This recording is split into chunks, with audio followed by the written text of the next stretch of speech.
नमस्कार दोस्तों, मैं हूं रामेंद्र सिंह चौहान। देश के प्रधानमंत्री नरेंद्र मोदी ने जिस तरह से विकास की रफ्तार पकड़ी है, उससे कांग्रेस, जो देश की सबसे पुरानी राजनीतिक पार्टी है, वह बहुत पीछे छूटती नजर आ रही है। कांग्रेस का आजादी के बाद से, यानी देश की आजादी के बाद से कांग्रेस का राजनीतिक गढ़ रहा रायबरेली, अमेठी, सुल्तानपुर, अब कांग्रेस के हाथ से धीरे धीरे खिसकता जा रहा है। या यूं कहें कि देश के प्रधानमंत्री ने राजनीतिक विकास की धारा, यानी विकास की जो धारा प्रवाहित की है, उसने एक ऐसा करारा तमाचा कांग्रेस के चेहरे पर जड़ा है, जिससे अब कांग्रेस को इस तमाचे की, यानी विकास के इस तमाचे की गूंज फिलहाल 2024 के लोकसभा चुनाव तक अवश्य सुनाई देगी कांग्रेस को। यूपी में लोकसभा की 80 सीटें हैं और खास तौर से राजनीति की दृष्टि से अगर देखा जाए तो रायबरेली, सुल्तानपुर, अमेठी, यह तीनों क्षेत्र, यानी यह तीनों संसदीय क्षेत्र आजादी के बाद से अब तक लगातार गांधी नेहरू परिवार के पास रहे। लोकसभा की इन 3 सीटों पर कभी जवाहरलाल नेहरू, इंदिरा गांधी, राजीव गांधी, संजय गांधी, राहुल गांधी, सोनिया गांधी, तो कभी अरुण नेहरू यहां से सांसद रहे। लेकिन अब कांग्रेस का यह राजनीतिक गढ़ धीरे धीरे बिखरता जा रहा है। अमेठी से सांसद रहे राहुल गांधी पिछला लोकसभा चुनाव हार गए और वह दक्षिण भारत के वायनाड से सांसद हैं। तो एक तरह से यह यूं कह सकते हैं कि अमेठी कांग्रेस के हाथ से बहुत पहले निकल चुका है, क्योंकि अब भारतीय जनता पार्टी की अमेठी की सांसद श्रीमती स्मृति ईरानी ने अमेठी में ने अपना आवास बना लिया है। तो इस तरह से देखें तो राहुल गांधी अब अमेठी के लिए बाहरी हो गए, तो वहीं स्मृति ईरानी अब अमेठी की अपनी हो गई, यानी उन्होंने अपना घर बना लिया और बता दिया कि वह अमेठी अब छोड़कर जाने वाली फिलहाल नहीं है। रायबरेली से कांग्रेस की पूर्व अध्यक्ष सोनिया गांधी लगातार 5 बार सांसद रही और अब इस बार शायद वह इस संसदीय क्षेत्र से लोकसभा का चुनाव नहीं लड़ेंगी। इस आशय के संकेत कमोबेश कांग्रेस पार्टी से मिलते रहते हैं। समय समय पर संभव है कि सोनिया गांधी अपनी बेटी प्रियंका गांधी को रायबरेली से चुनाव मैदान में उतार दें। लेकिन प्रियंका गांधी, जो कांग्रेस की इस समय छवि है उत्तर प्रदेश में, कांग्रेस की जो अपनी पैठ है, कांग्रेस का जो अपना आभा मंडल है उत्तर प्रदेश में, उससे यह नहीं लगता है कि कांग्रेस फिलहाल रायबरेली में, या प्रियंका गांधी फिलहाल रायबरेली में कोई करिश्मा कर पाएंगी।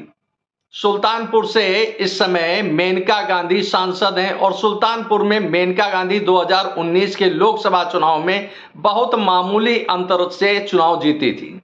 तो इस तरह से कह सकते हैं कि कोई बड़ी बात न होगी कि रायबरेली, अमेठी और सुल्तानपुर से कांग्रेस का सुपड़ा पूरी तरह से साफ हो जाए, यह कोई बड़ी बात न होगी।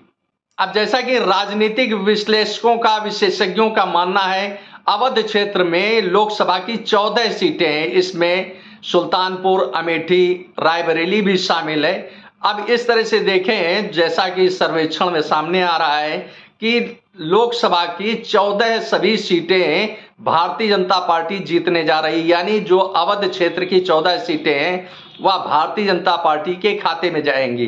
तो अगर इसको सही माने, इस सर्वेक्षण को, इस विश्लेषण को सही माने, तो इस तरह से कांग्रेस का सुपड़ा अपने उसके राजनीतिक गढ़ में पूरी तरह से साफ हो जाएगा।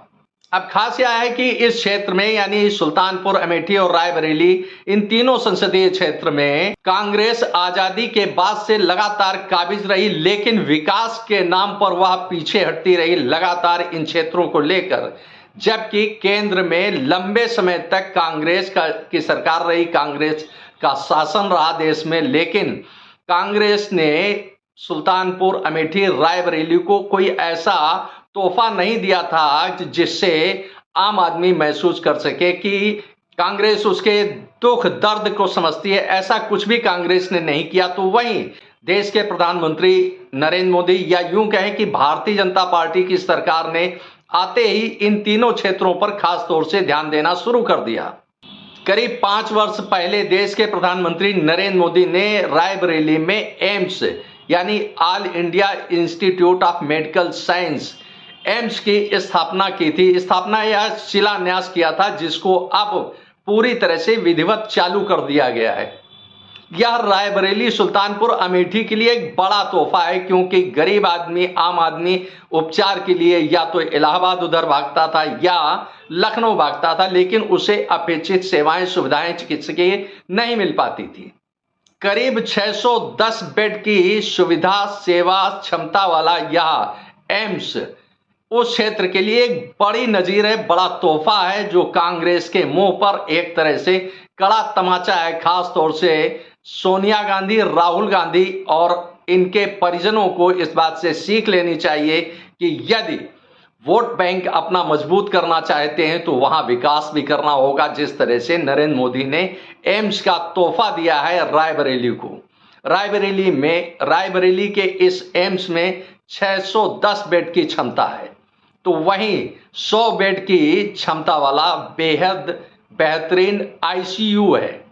30 बेड की क्षमता वाला ट्रामा सेंटर है। इसके अलावा 100 सीटों वाला मेडिकल कॉलेज भी है, यानी छात्र यहां मेडिकल चिकित्सा की पढ़ाई भी कर सकेंगे, ऐसा एम्स है।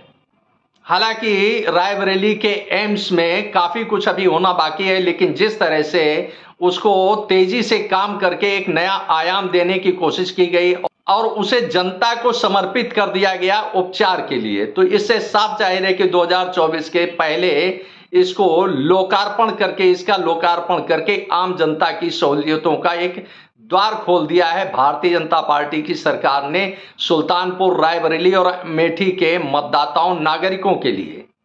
अब इसमें कोई शक नहीं है कि भारतीय जनता पार्टी की जीत का यह एक बड़ा आयाम होगा इस क्षेत्र के लिए। सुल्तानपुर, अमेठी, रायबरेली में यदि भारतीय जनता पार्टी अपना किला फतेह करती है, अपना परचम लहराती है, तो जाहिर सी बात है कि इसमें एम्स की बहुत बड़ी भूमिका होगी। अभी हाल में कांग्रेस के पूर्व राष्ट्रीय अध्यक्ष व सांसद राहुल गांधी ने एक बड़ा हमला किया था यूपी के युवाओं पर कि वह नशेड़ी हैं, जिसका देश के प्रधानमंत्री नरेंद्र मोदी ने कड़ा जवाब न केवल दिया था, बल्कि एक करारा तमाचा दिया था कि युवा ही उत्तर प्रदेश या देश की शक्ति है, जिसे नशेड़ी नहीं कहा जा सकता है। युवा क्षमतावान है, ताकतवर है और वह दिशा तय करता है देश की और विकास की।